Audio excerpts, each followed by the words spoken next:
शाह जी, आज campaign trail में मैं आपको देख रही हूँ। आप पूरे देश का एक क्रिस क्रॉस करते हुए नजर आ रहे हैं पिछले कितने दिनों से। ये जो 400 सीट की लड़ाई है, मैं पूछना चाहती हूँ एक राजनेता पर और आपके कंधों पर ये कितना बड़ा टारगेट है और कितनी बड़ी रिस्पॉन्सिबिलिटी है? देखिए, कोई बड़ा टारगेट भी नहीं है, बड़ी रिस्पॉन्सिबिलिटी नहीं है।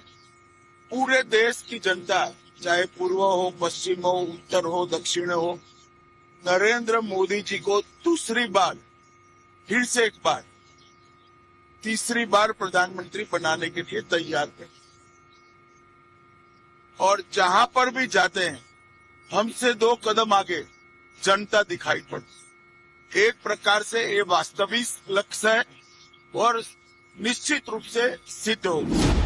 अमित शाह ने चुनावी दिन की शुरुआत आदिवासी इलाके कोरबा से की। नाविका कुमार के सवालों में आदिवासी आए, आदिवासियों से साजिश के राहुल गांधी के आरोप आए।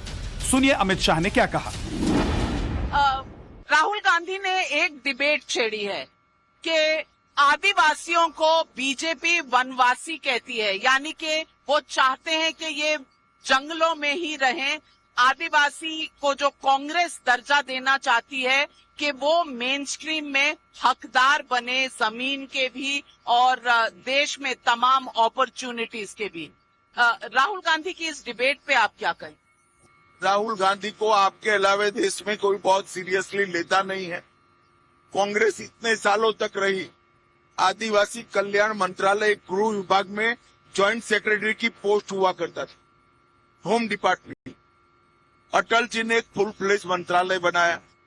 मोदी जी ने आदिवासियों को घर, बिजली, पानी, 5 किलो अनाज प्रति व्यक्ति, 5 लाख तक का पूरा स्वास्थ्य का खर्चा, घर में गैस का सिलेंडर और ढेर सारी रोजगारी की तकें उनको उपलब्ध कराई। अब तक कांग्रेस ने कभी देश के सर्वोच्च पद पर आदिवासी को नहीं बिठाया।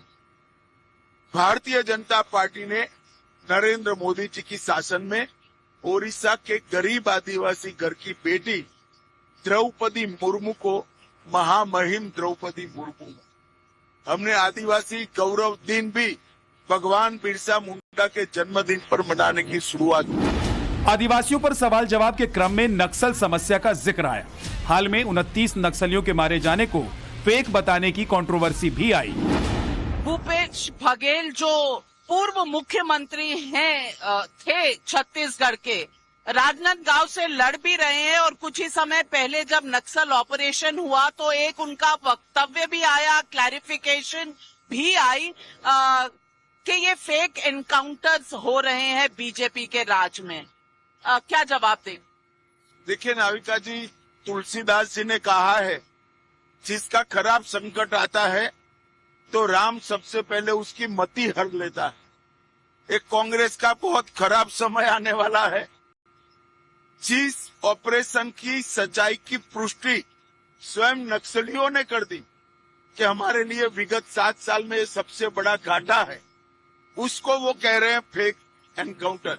अब छत्तीसगढ़ की जनता, देश की जनता बहुत अच्छे से समझ गई कि छत्तीसगढ़ के अब तक नक्सलिज्म क्यों समाप्त नहीं हुआ। अगर ऐसे ही इनके खैरख्वाह बैठे हैं तो वो नहीं होगा। अमित शाह विपक्ष के इरादों पर अटैक कर रहे थे तो ईवीएम के खिलाफ जारी विपक्ष के हमलों पर भी खरी खरी सुनाने में देरी नहीं की। लोग ये भी कहेंगे कि आपको कैसे पता चलता है कि आप जीतने ही वाले हो, वो हारने ही वाले हैं। फिर सवाल उठेगा कि ईवीएम के अंदर आप क्या है, आपको मालूम है, उनको नहीं। तो नाविका जी, हमारी 150 सीटें आएगी, राहुल जी को कैसे मालूम पड़ा? उन्होंने भी क्या ईवीएम मैनेज किया है? देखिए, जो ग्राउंड पर काम करते हैं उनका एक असेसमेंट होता है, वो असेसमेंट हम बताते हैं। ये बात अलग है कि हमारे असेसमेंट ज्यादातर सही होते, उनके गलत होते, परंतु असेसमेंट के आधार पर ही सब होता है। अमित शाह विपक्ष के धागे खोल रहे थे तो जिक्र अमेठी और रायबरेली का भी आया। अभी तक अमेठी रायबरेली का कोई कैंडिडेट कांग्रेस ने डिक्लेयर नहीं किया। उन्होंने नहीं किया, उनका कंफ्यूजन, आपने इस पर कल भी कहा था। लेकिन रायबरेली में अपना कैंडिडेट आप क्यों नहीं अनाउंस कर रहे? रायबरेली जिला की हमारी पार्टी, उसने निर्णय किया कि उनका कैंडिडेट घोषित होने के बाद हमारा कैंडिडेट घोषित करेंगे। हमारी पैनल बन चुकी, हम कंफ्यूज नहीं है। हमारे पास 3 ऑप्शन है, जैसे ही उनकी सीट घोषित होगी हम कर देंगे। लेकिन अमेठी और रायबरेली पे कांग्रेस इतनी देर क्यों लगा रही है? इसका कोई अनुमान आपके पास? हारने के लिए तैयार हो ऐसा प्रत्याशी ढूंढ रहे हैं। आईना देख के तैयार हो? हारने के लिए तैयार हो। हारने के लिए कौन तैयार होगा? अमेठी रायबरेली के उम्मीदवारों से आगे बढ़कर बात मुद्दों की आई तो सवाल मंगलसूत्र से लेकर वोट जिहाद तक पहुंचा। अमित शाह जी, ये चुनाव आपको पहले के चुनावों से कुछ अलग दिखते हैं। एक तरफ मंगलसूत्र घुसपैठियों की बात हुई तो दूसरी तरफ वोट जिहाद की बात हो रही है। आपको लगता है इस तरह के चुनाव, इस तरह का पोलराइजेशन, ध्रुवीकरण कौन कर रहा है? देखिए, तो आप लोग क्या मुद्दा उठाते हो उस पर निर्भर है।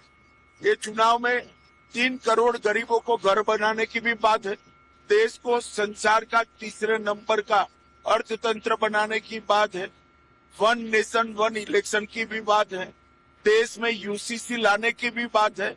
मगर मीडिया को ये रचनात्मक एजेंडा पसंद नहीं आता, तो मिर्च मसाले वाली चीजें जो हालांकि 1% के आसपास है उसको उठा ले जाए।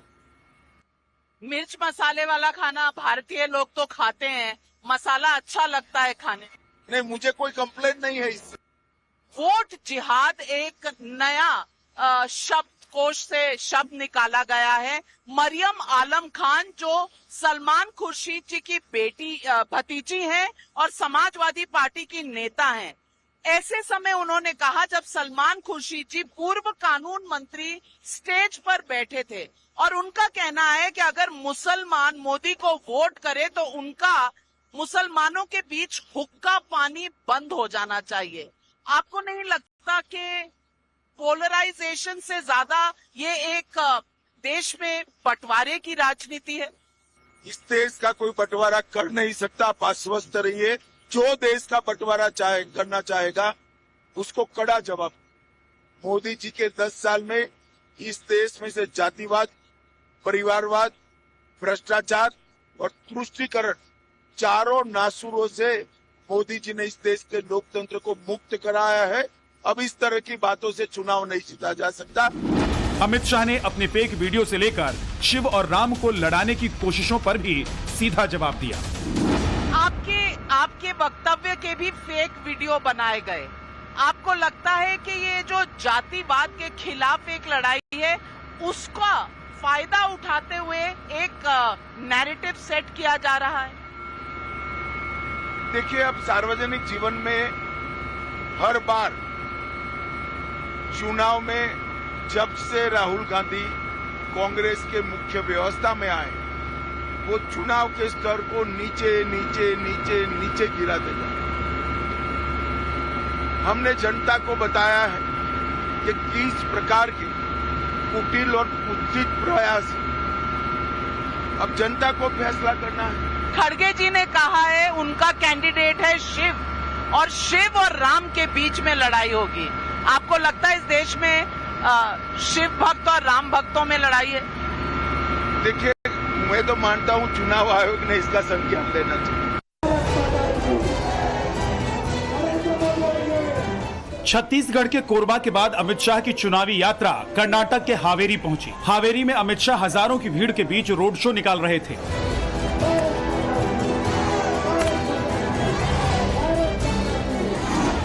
अमित शाह जी, कर्नाटक में तो बहुत इस वक्त धूम लग रही है मोदी की। सब कह रहे हैं कर्नाटक का चुनाव हारने के बाद लोकसभा चुनाव को आप कैसे देखते हैं? देखिए, जेडीएस और भारतीय जनता पार्टी के गठबंधन को पूरे कर्नाटक के अंदर बहुत अच्छा प्रतिसाद मिल रहा है और मुझे लगता है हम गत चुनाव की तरह ही कर्नाटक को ऑलमोस्ट स्वीप करेंगे। यहाँ चुनाव मोदी जी के लिए है, देश का प्रधानमंत्री चुनने के लिए है, और कर्नाटक में राहुल वर्सेस नरेंद्र मोदी का चुनाव है, जिसमें कर्नाटक की जनता की पसंद बहुत साफ है। नरेंद्र मोदी के साथ कर्नाटक की जनता है। उत्तर, दक्षिण, मध्य सब और हैदराबाद, कर्नाटक में सभी जगह नरेंद्र मोदी जी की लहर है। आज यहाँ से आप जनता को क्या आश्वासन देंगे, क्योंकि आरक्षण एक बड़ा मुद्दा है। देखिए, कर्नाटक में भी कांग्रेस ने मुस्लिम आरक्षण बढ़ाकर एसटी, एससी, ओबीसी के आरक्षण में डाका डालने का प्रयास किया था। हमारा नीति स्पष्ट है, धर्म के आधार पर इस देश में आरक्षण नहीं होना चाहिए। हम इसको हटाएंगे और मुस्लिम आरक्षण को हटाकर जो आरक्षण बचेगा वो एसटी, एससी, ओबीसी को देंगे। बहुत बड़ी बात कह रहे हैं गृह मंत्री अमित शाह, जिनका कहना है कि मुस्लिम आरक्षण किसी हाल में इस चुनाव में अगर जीते तो यहाँ नहीं चलने देंगे, और ये आरक्षण जो मुस्लिम को समुदाय को दिया गया है वो भी एससी और एसटी में दिया जाएगा।